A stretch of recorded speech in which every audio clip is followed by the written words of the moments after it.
আসসালামু আলাইকুম রহমতুল্লাহ। দেশের সকল বাগানীদেরকে জানাই রেয়ার প্লান্ট নার্সারির পক্ষ থেকে আন্তরিক শুভেচ্ছা ও অভিনন্দন। বন্ধুরা, সবাই কেমন আছেন? আশা করি সবাই ভালো আছেন। আলহামদুলিল্লাহ। বন্ধুরা, আল্লাহ তাআলার রহমতে আজকে কিছু কাজ কুরিয়ার করব ইনশাআল্লাহ। তো আমি যখনই অনলাইনের মাধ্যমে গাছ সেল করি, তো কুরিয়ার করার আগে গাছগুলো একত্রিত করে গাছটাকে ভিডিও করে সেটা আমাদের পেজ এবং আমাদের ইউটিউব চ্যানেলে আপলোড করে দিই। এর পিছনে দুইটা কারণ আছে।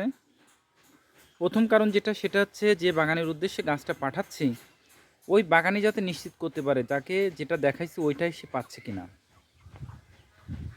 আর দ্বিতীয়ত হচ্ছে নতুন যে বাগানি যারা আছেন তারা এই ভিডিও থেকে একটু ধারণা পায় গাছের পরিচিতি, গাছ কলমের না বীজের, এটা আমাদের দেশের আবহাওয়া উপযোগী কিনা, গাছটা কুরিয়ার থেকে নেওয়ার পরে কিভাবে গাছটা রেস্টে দিবে, কিভাবে মাটি প্রস্তুত করবে, কিভাবে স্থান নির্বাচন করবেন, বিস্তারিত তথ্য এখান থেকে ইনশাল্লাহ জানতে পারেন। তো বন্ধুরা, আসুন আজকে আমরা যে গাছগুলো কুরিয়ার করব আপনাদের সাথে একটু শেয়ার করি কি কি গাছ কুরিয়ার করব। বন্ধুরা, এটা হচ্ছে জয়ত্রী বা জয়ফল গাছ।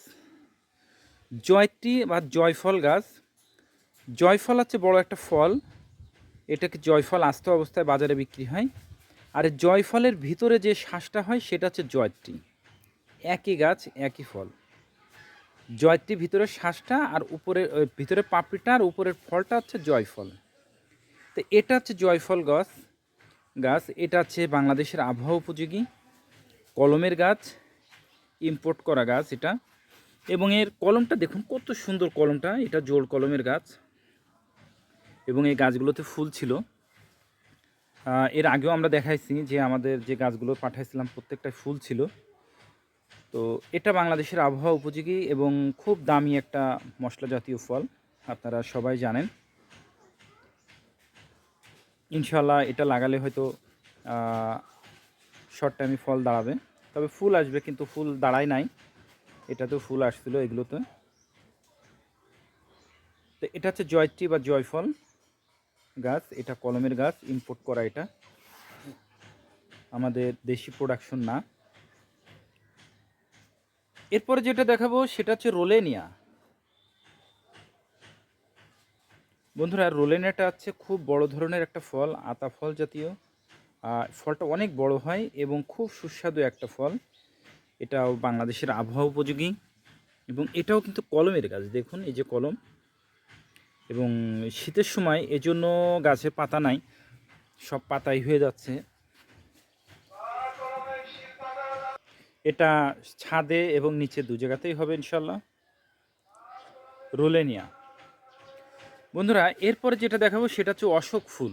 দেখুন খুব সুন্দর এবং ঝোপালো একটা গাছ এবং মোটা গাছ, এবং এটা কিন্তু পলিব্যাগে রেডি করা গাছ। আমাদের যতগুলো গাছ দেখছেন সবই পলিব্যাগে রেডি করা গাছ, আমরা কোনো মাটির গাছ সেল করি না। এটা হচ্ছে অশোক গাছ। অশোক ফুল আপনারা যারা দেখছেন তারা অবশ্যই জানেন এর ফুলটা কেমন। অশোক ফুল দেখুন খুব সুন্দর গাছটা, এবং গাছটা দেখুন কত সুন্দর মোটা। বন্ধুরা, এরপরে যেটা দেখাবো সেটা হচ্ছে অ্যাভোকাডো। অ্যাভোকাডো এটা বাংলাদেশের আবহাওয়া উপযোগী, এটা কলমের গাছ। দেখুন এই যে এর কলমটা, এই যে এখানে এর কলমটা। তবে অবশ্যই গাছটা পৌঁছানোর পরে মাস দুয়েক পরে পলিথিনটা খুলে দিতে হবে। পলিথিনটা কখনোই রাখা যাবে না, তাহলে হয়তো ওখান থেকে কেটে যেতে পারে।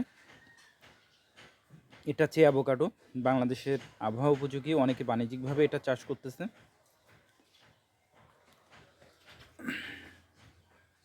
বন্ধুরা, এরপরে যেটা দেখাবো সেটা হচ্ছে নাশপাতি গাছ। এটা হচ্ছে নাশপাতি, এটাও কলমের, এটাও আমাদের দেশের আবহাওয়া উপযোগী নাশপাতি, এটাও কলমের গাছ। দেখুন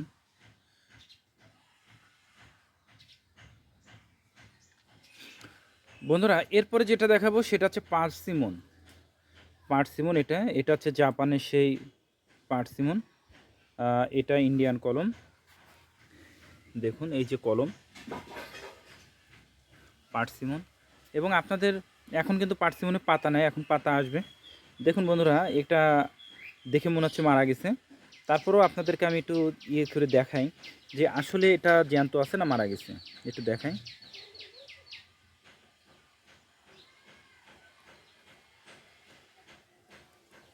এই দেখুন বন্ধুরা, এই যে দেখুন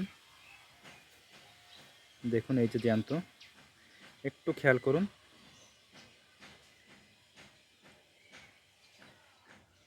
এটা এখানে দেখতে চান, এখানেও দেখায়, আপনাদের সাথে একটু দেখাই। বেশি কেলানো যাবে না, কেলালে আবার এটা ই হবে। এই দেখুন এই যে জ্যান্ত। তো এই আছে পার্সিমন। এটা হচ্ছে জাপানের সেই বিখ্যাত ফল পার্সিমন গাছ। ইনশাল্লাহ খুব শর্ট টাইমে পাতা ছাড়বে। বন্ধুরা এরপরে আছে যেটা দেখাবো সেটা হচ্ছে তেজপাতা গাছ। এটা বীজের গাছ, এটাও ইম্পোর্ট করা, আমাদের দেশি না। তেজপাতা গাছ, এর ছালটায় ই করলে বুঝতে পারবেন যে এটা কতটা সুঘ্রাণ। সরি, তেজপাতা বলছি, এটা হচ্ছে দারচিনি গাছ। দারচিনি এটা হচ্ছে বীজের গাছ। বীজের গাছ, এই ছালটায় আপনারা ই করলে বুঝতে পারবেন কতটা সুঘ্রাণ এবং দারচিনির ফ্লেভারটা কেমন সেটা পুরোটাই আপনি বুঝতে পারবেন। দারুচিনি এটা হচ্ছে বীজের গাছ, এটাও ইম্পোর্ট করা, আমাদের দেশি প্রোডাকশন না দারুচিনি। এরপরে যেটা দেখাবো সেটা হচ্ছে 12 মাসি পিনাক বাটার। 12 মাসি পিনাক বাটার, এটাও কলমের, এটা 12 মাসি জাত এবং আমাদের আবহাওয়া উপযোগী। এর ফলটা পুষ্টিগুণে ভরপুর এবং ঔষধি গুণসম্পন্ন একটা গাছ। তো বন্ধুরা এই ছিল আজকে আমাদের গাছগুলো। তো আসুন বন্ধুরা, গাছগুলো আপনার বাগানে পৌঁছানোর পর বা কুরিয়ার থেকে নেওয়ার পরে আপনার কি করবেন, কিভাবে কি করবেন। বন্ধুরা কুরিয়ার থেকে নেওয়ার পরে যে কাজটা করবেন, প্যাকেটটা খুলে দেবেন। খুলে গাছটাকে প্যাকেটটা খুলে গাছের নিচে ছায়াতে গাছটা রাখবেন এবং গাছটাকে টোটাল ভিজায় দেবেন। মানে এমনভাবে ভিজাবেন যে গাছের পাতা এবং গোড়া পরিপূর্ণভাবে ভিজে যাবে। ঠিক এভাবে গাছের নিচে রাখবেন। প্রতিদিন সকালে অথবা সন্ধ্যায় সম্ভব হলে 2 বার করে পানি দিয়ে গাছটাকে ভিজায় দেবেন, পাতা এবং গোড়া। ঠিক 3 দিন। 3 দিন পর আপনার গাছটা লাগানোর, 3 দিন পর আপনার গাছটা পুরোপুরি লাগানোর উপযোগী হয়ে যাবে। তো আপনি যদি মনে করেন যে না আমার এখন সময় নেই, আমি ব্যস্ততার মধ্যে আছি, আমি আরও কিছুদিন পরে লাগাবো, লাগাইতে পারেন, সমস্যা নাই। তো সেক্ষেত্রে আপনি গাছটাকে রোদে রাখবেন এবং খেয়াল রাখবেন পানির যেন কোনো ত্রুটি না হয়। দিনে অবশ্যই 2 বার পানি দিবেন যদি আপনি লাগাতে লেট করেন। সকালে অথবা সন্ধ্যায় 2 বার পানি দেবেন বা 1 বার পানি দেবেন। গাছ যেন কোনো অবস্থাতে না শুকায় যায়, এটা খেয়াল রাখবেন। এভাবে যদি আপনি কিছুদিন রাখতে চান রাখতে পারবেন, সেক্ষেত্রে রোদে রাখবেন।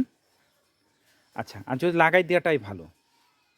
আর কুরিয়ারে যে অনেক সময় কুরিয়ারে কিন্তু লেট হওয়ার বা বিভিন্ন কারণে কিন্তু পাতা ঝরে যায়, পাতাগুলো ঝরে যায়, এতে ভয়ের কোনো কারণ নাই। কারণ আমাদের যে গাছগুলো প্রত্যেকটা গাছ পলিব্যাগে রেডি করা গাছ, এতে মরার কোনো চান্স নাই। তো এরপর আসুন 3 দিন পরে আপনার গাছ লাগানোর উপযোগী হয়ে যাবে। এবার কীভাবে মাটিটা প্রস্তুত করবেন। বন্ধুরা যারা ছাদ বাগানি আছেন, গাছ ছাদে যদি লাগান তাহলে সেক্ষেত্রে অবশ্যই দোআঁশ মাটি ইউজ করার চেষ্টা করবেন। দোআঁশ মাটি 3 ভাগের 2 ভাগ দোআঁশ মাটি এবং 1 ভাগ পচা গোবরের সার, এটাকে মিক্সচার করে আপনি গাছটা লাগাবেন। আর যদি নিচেতে লাগান তাহলে অবশ্যই একই যে মাটিই হোক সমস্যা নেই, 3 ভাগের 2 ভাগ মাটি 1 ভাগ গোবরের সার মিক্সচার করে লাগাবেন। তবে নিচে লাগানোর ক্ষেত্রে স্থানটা নির্বাচন করবেন যে গাছটা যেন অবশ্যই উঁচু জায়গায় লাগান এবং রোদযুক্ত জায়গায়। কারণ উঁচু এবং রোদযুক্ত জায়গায় সব কিছুই ভালো হয়। এরপর আসুন কিভাবে আপনি গাছটা লাগাবেন। বন্ধুরা দেখুন, আমি আপনাদেরকে বললাম যে আমাদের প্রত্যেকটা গাছ কিন্তু পলিব্যাগে রেডি করা গাছ। তো দেখুন, এই যে গাছটা, এর কিন্তু কোনো শিকড় কিন্তু মাটিতে যায় নাই। দেখুন, এই জন্য যদি আপনার কুরিয়ারে যদি পাতা নষ্টও হয়ে যায়, পড়েও যাওয়ার কোনো সমস্যা নাই। তো গর্ত করবেন, গর্ত করে গর্তের ভিতরে গাছটার গর্ত করে পলিব্যাগটা এভাবে গাছটা শোয়াই দেবেন, দিয়ে পলিব্যাগটা ঠিক এইভাবে চতুর্পাশটা কেটে দেবেন। পলিব্যাগটা কেটে পলিব্যাগটা সরাই ফেলবেন, অর্থাৎ তলাটা ছিদ্র হয়ে গেল। এরপরে গর্তের মাঝে গাছটা রাখবেন, দেখে এই যে গোড়াটা এর থেকে 1 ইঞ্চি উচ্চতা মাটিটা নিচে যাবে, এমনভাবে গাছটা সেট করবেন।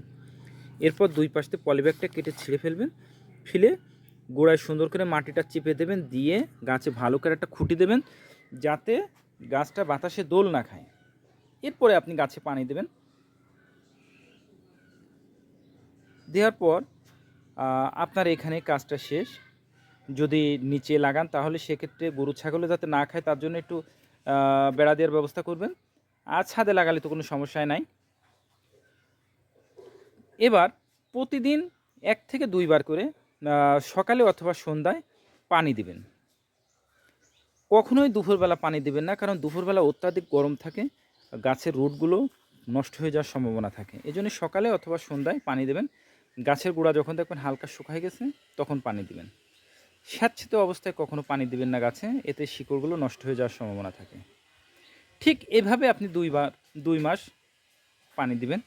এর মধ্যে আপনার কোনো সার টার কিচ্ছু দেওয়া লাগবে না।